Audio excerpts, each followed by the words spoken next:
السلام عليكم ورحمة الله وبركاته.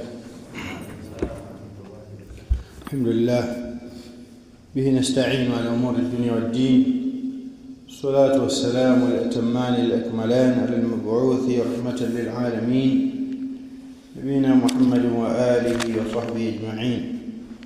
جنا tuliona al-ghusl, josho au kuoga kwa ujumla, naanzia wapi naishia wapi.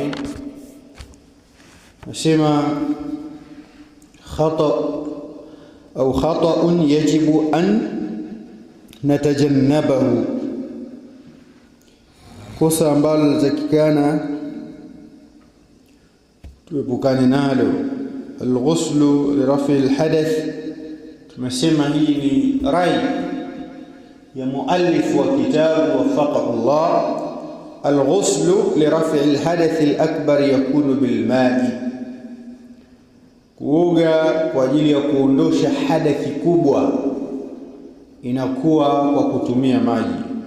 Waman arada istikhdama as-sabun, ni kutaka kutumia sabuni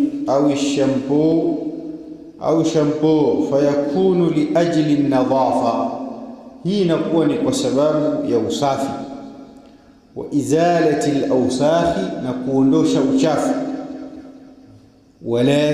Lakini hili lifanyike baada intihai al-ghusli bil ma'i, baada mtu akishaoga maji, akishamaliza kuoga maji, mwili wote umeenea maji, basi ndio atumie hizo sabuni na shampoo. Kwa hiyo anasema tutanabah katika hilo kwa rai yake.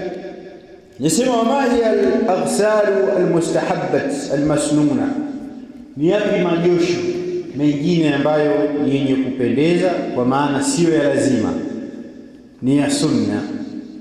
La kwanza ghuslul jum'ati, kuoga kwa ajili ya Ijumaa, pamoja na kwamba kuna ihtilafu kubwa sana pia hili.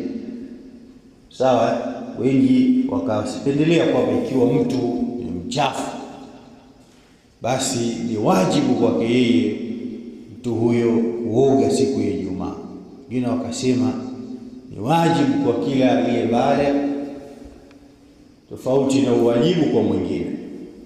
Kwa hiyo josho la siku ya Ijumaa, kwamba imefika siku ya Ijumaa kila mmoja aoge. Hili je, ni lazima au si lazima? Wanachuoni wamehitalifiana sana, na hata hapa amesema wa min al-ulamai man qala biwujubihi, katika wanawachuoni kuna waliosema kwamba josho hili la lazima uoge siku ya Ijumaa.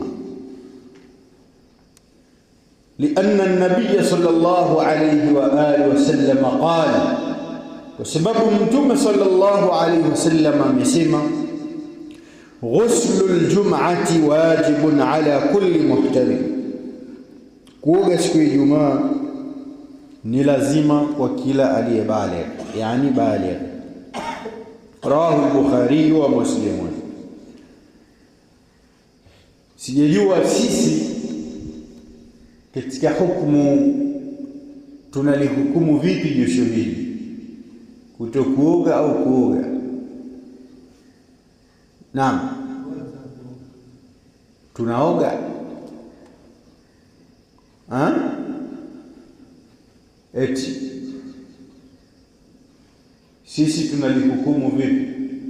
Kabla ya kusoma, kabla ya nini, josho la siku ya Ijumaa, pale mtu akitaka kwenda kuswali Jumaa, tunalazimika kwamba tuoge kweli siku hiyo au hatuoge?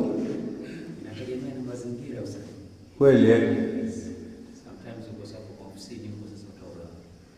Ni kweli, lakini kwa vile ulivyotoka asubuhi unakuwa ni tofauti na siku nyingine, au kidogo Ijumaa unaihusisha kwamba leo bwana Ijumaa, hata nikienda lazima niwe safi zaidi. Siku zote naenda ofisini msafi, lakini leo kwa sababu ni Ijumaa naenda safi zaidi. Au tunaenda tu kawaida? Sasa tunahukumu kwamba tunatakiwa kuoga. Lakini pia vile ambavyo unaamka kuja subuhi, yani kwa mkeo ule mchana siku ya Ijumaa, ukioga pale asubuhi atosheleza kwa ni josho ya siku ya Ijumaa. Naam, toba. Ukaoga ukaenda kazini kwa tayari ishatosheleza. Hii tumesikia logic. Kwamba umeoga kwa mfano kama leo ni Ijumaa, ingekuwa Ijumaa, ukaoga hii asubuhi yake ukiwa una nia kabisa kwamba leo naoga na kwa sababu ni Jumaa, inatosheleza josho lile. Sawa, linakuwa lenye kutosheleza. Sawa. Kwa hiyo jambo hili liko hivyo. Wali anna yawm al-jum'ati, anasema muallifu wafaqahu Allah, kwa sababu siku ya Ijumaa huwa Eidul Muslimin, ni idi ya Waislamu. Wayambaghi an nakuna fi abha sura, takana tuwe katika sura inayopendeza, sura nzuri, muonekano mzuri siku ya Ijumaa. Kwa hiyo unaweza ukaiandaa, kwa sababu imetajwa Ijumaa. Ijumaa huwa inaingia kuanzia usiku.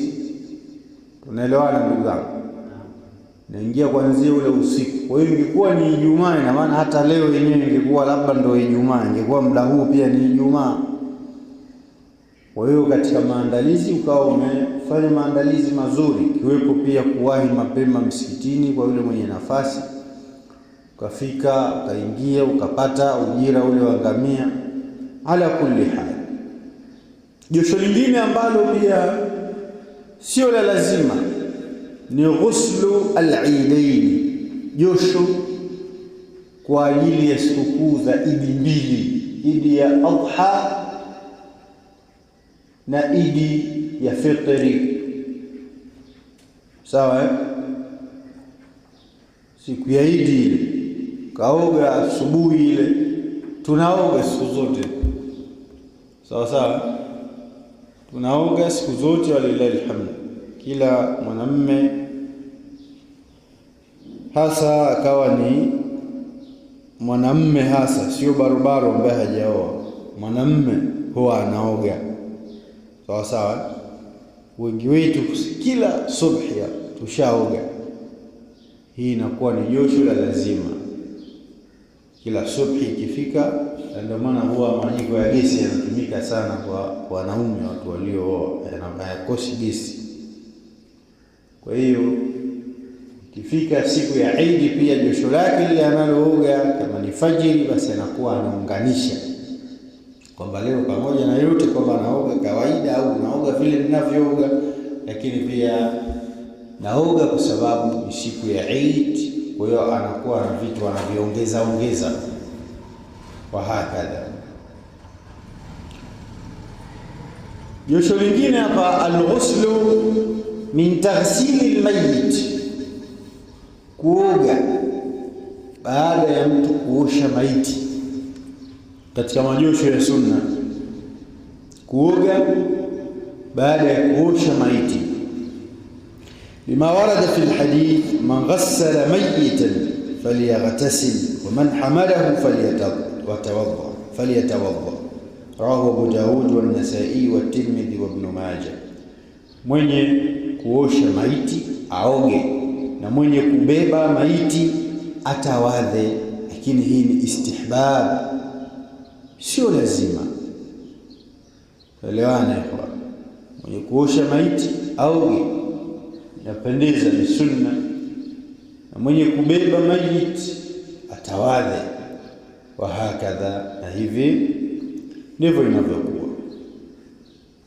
Josho lingine la nne katika majosho ya sunna ambayo si lazima, ghuslul ihrami, josho kwa ajili ya kuhirimia. Wadhalika lilhaji au al-umra, kwa wale walioenda hija au umra wanafahamu. Wale mtu akitaka kuhirimia, basi akaoga afu akavaa ihram zake pale, akahirimia akiwa ameoga, inakuwa vizuri zaidi. Josho la tano, ghuslu dukhuli Makkah, josho kwa ajili ya kuingia Makkah, mji mtukufu. Pia ile masnuni ni sunna, sio lazima. Wa hadha takrimu min Allah, ni heshima kutoka kwa Allah, ni ukarimu, ni utukufu kutoka kwa Allah tabaraka wa taala. Namba 6, ghuslul wuqufi li Arafa, josho kwa ajili ya kisimamo cha Arafa, kisimamo kwa ajili ya Arafa. Kwa hiyo hizi ni aina ya josho ambazo zatakikana watu wazijue kwamba ni za sunna. Tukimalizia hapo kwa haraka haraka, sabian, namba 7, sunanul fitrati, sunna, mambo ambayo yanajiri kimaumbile.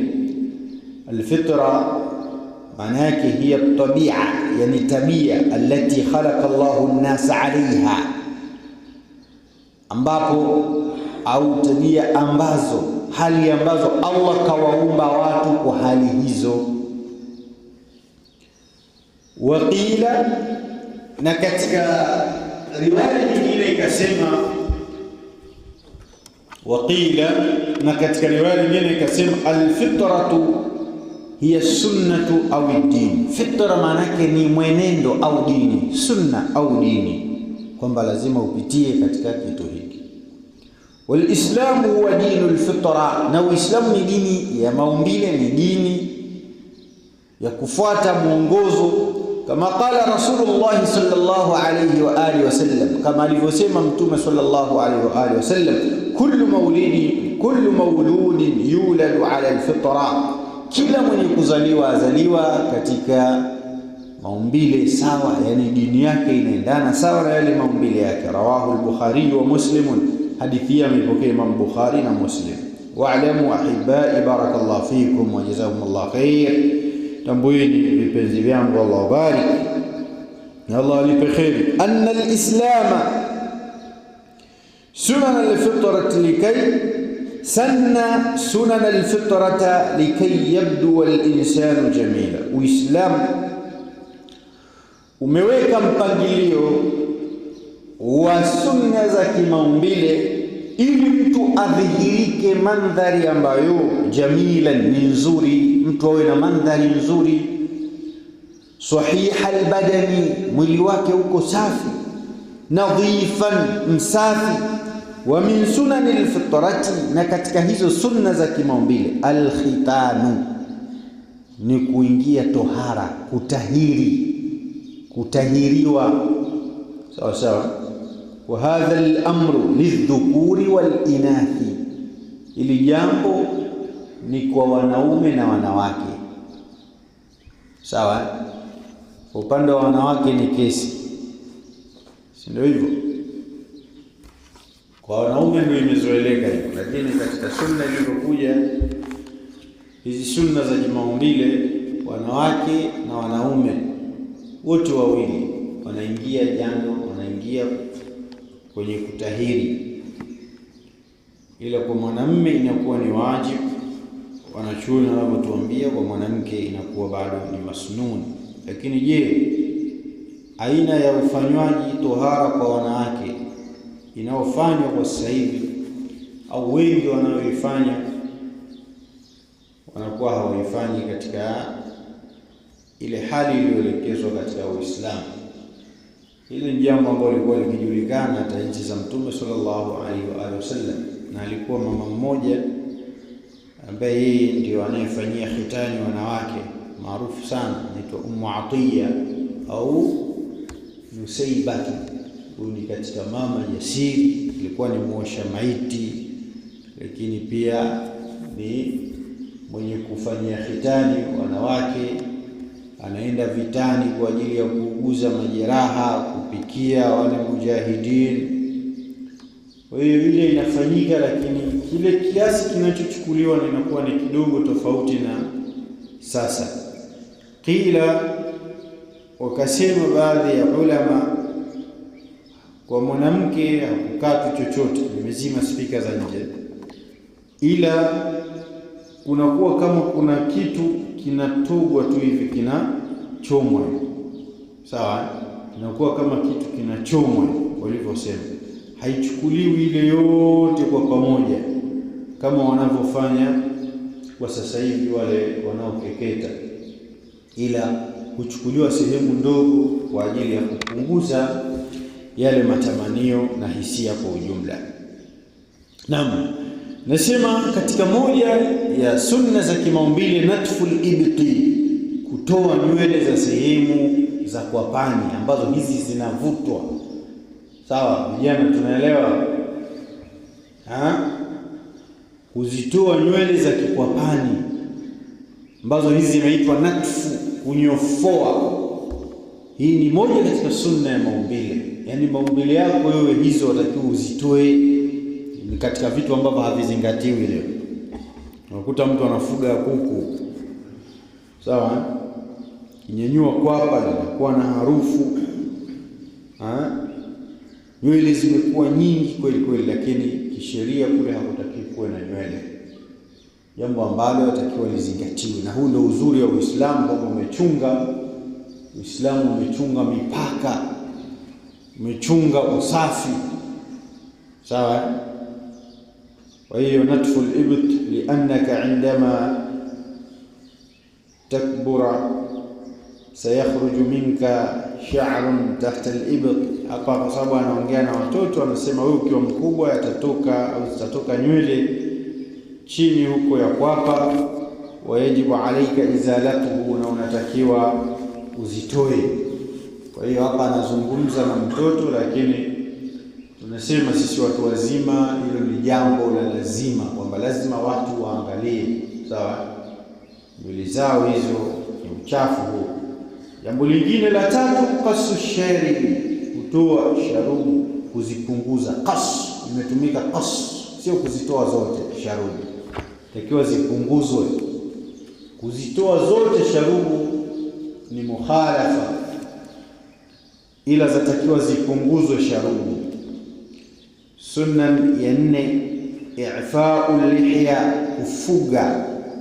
Imetumika i'fa, yani kuzilea kabisa zile ndevu, sio kunyofoa kuzivutavuta, kuzilea.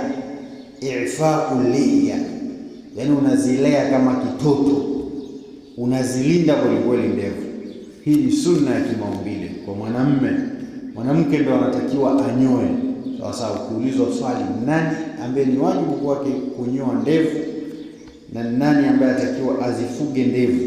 Mwanamke zikiota ndevu anatakiwa azinyoe, sawa. Wengine hawanyoi wanawake, anakuambia hizi ukinyoa ndo baraka zako zinaondoka. La, bali zikiota kwa mwanamke atakiwa azinyoe, na kwa mwanamume atakiwa afuge ndevu. Namba 5, taklimu al-adhafira, kukata kucha, yale makucha marefu watu wanaoweka. Ile sio maumbile ambayo tumeumbiwa sisi. Kwa hiyo haya mambo tuliyoyataja, mtu akiyakhalifu, nywele za kikwapa, govi hajatoa, sharubu kaziachia, ndevu kanyoa, ala kucha hanyoi, kucha hakati, anakuwa na khalifu sunna za kimaumbile. Na kuna sehemu nyingine zimekuja 10, ila hapa zimekuja 5, kwa sababu zote hizi ni hadithi. Hapa zimekuja 7, zimekuja 7, sawa sawa. Nasema wadhalika liyakun madharu alyadaini jamila, ili iwe madhari ya mikono miwili ni mzuri, lazima utoe kucha. Watamna'u tarakuma al-awsakhi biha, na unazuia mkusanyiko wa uchafu katika hizo kucha. Makucha yale yanafuga nini? Uchafu. Nasema wayufaddalu qassuha yawm al-jum'a, tena hii inafadhilishwa sana kuzipunguza ikifika tu Ijumaa. Mtu ajikague kile Ijumaa, akague kwapa, sawa, akague kila kitu, liannahu min as-sunna, kwa sababu katika sunna. Namba 6, al-istihdad, kufanya istihdad, kunyoa nywele za sehemu za siri. Wa huwa izalatu ash-sha'ri alladhi yadhharu hawla al-awra, kuondosha nywele zinazodhihiri pembezoni mwa utupu, kuzitoa. Kwa hiyo hii mtu akague kila ikifika Ijumaa, sawa? Tumeelewana vijana? Kwa hiyo huko hakufugwi rasta, watu watakiwa watoe nywele hizo, zisivuke siku 40 na zisivuke siku 7 pia. Kwa mtu zinapitiliza tukiwa kwa dharura, kabano hajaweza, hilo linaangaliwa, lakini kila Ijumaa mtu atakiwa ajikague. Ghaslul barajim, kuosha barajim. Wa huwa aljildu almunaqidu khalfa alasabi'i wa awsaqu aludhuni wal anfi. Akisema barajim anakusudia ile ngozi inayojikusanya nyuma ya vidole, sawa, na ule uchafu wa masikio na kadhalika, huku puani, sehemu ambazo watu wanatakiwa wazitizame sana hizi. Ghaslul barajim huwa aljildu almunaqida khalfa alasabi'. Kwa hiyo mtu aangalie sehemu hizi, sawa, lakini huku uchafu ulioko kwenye nini, kwenye pua huku ndani, sawa, lakini pia masikioni huku, mtu anatengeneza asali kabisa huko masikioni. Kwa hiyo mtu atie pamba, ndio moja katika usafi. Ushipua vizuri, yaisafisha huku, kuna machafu akawa anayatoa. Usafi huu atakuwa unafanyika special. Ama kule kufanya kwamba mtu anakaa mara kajiingiza kidole huku kwenye sikio, puani, ile haileti taswira nzuri, japo tumezoea, lakini tusizoee vile, sawa sawa. Kwa hiyo hapo amefikia mwisho. Wabillahi tawfik, barakallahu fikum wa jazakumullahu khairal jaza. Kama kuna mwenye swali inshallah anaweza akauliza.